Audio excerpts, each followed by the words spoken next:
Perkenalkan, nama saya Otniel Lifta Putra Imawan. Saya dari Prodi Teknik Informatika dengan nomor NIM 21K10061.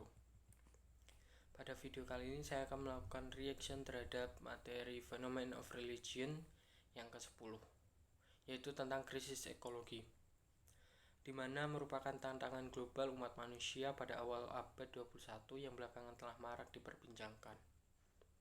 Pemerintah serta masyarakat dunia dimanapun mereka berada merasakan keprihatinan mendalam mengenai krisis lingkungan ini. Krisis ekologi ini tidak dapat dikatakan sebagai sebuah peristiwa alami yang terjadi secara natural, melainkan juga atas ulah manusia yang tidak dapat melepaskan diri dari kesaling hubungannya terhadap lingkungan.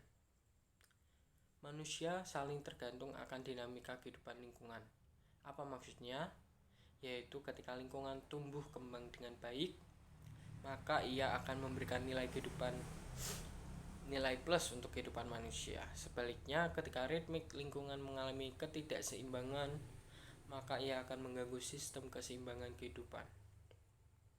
Tidak hanya dalam kehidupan manusia atau hewan melulu, melainkan keseluruhan kehidupan itu sendiri.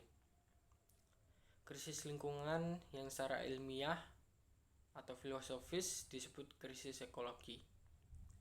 Ini merupakan refleksi dari krisis spiritualitas juga yang dialami oleh manusia modern yang telah menghilangkan Tuhan dalam hubungannya terhadap alam.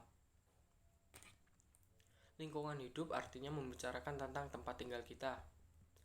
Dan tanpa disadari, lingkungan kita semakin hari menunjukkan bahwa semakin rusak. Kerusakan bumi dan lingkungan hidup tentu tanpa alasan.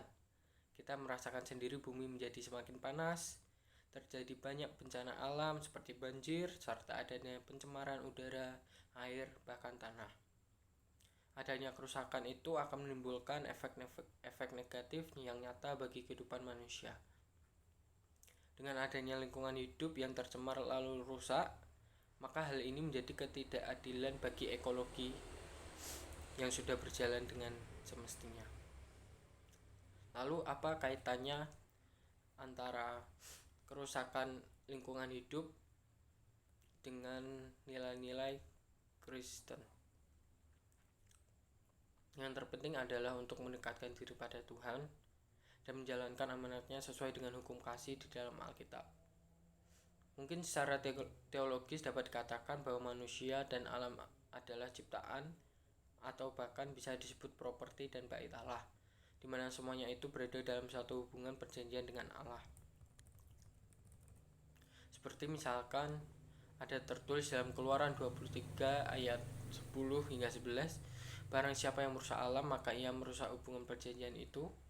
Allah memberikan perintah yang jelas mengenai bagaimana seharusnya orang Israel merawat tanah yang diberikannya kepada mereka. Seperti tertulis juga dalam Imamat pasal 25 ayat 1 hingga 7. Sebagaimana Allah memerintahkan umatnya untuk beristirahat pada setiap hari ke-7, tanah mereka juga harus memiliki tahun istirahat.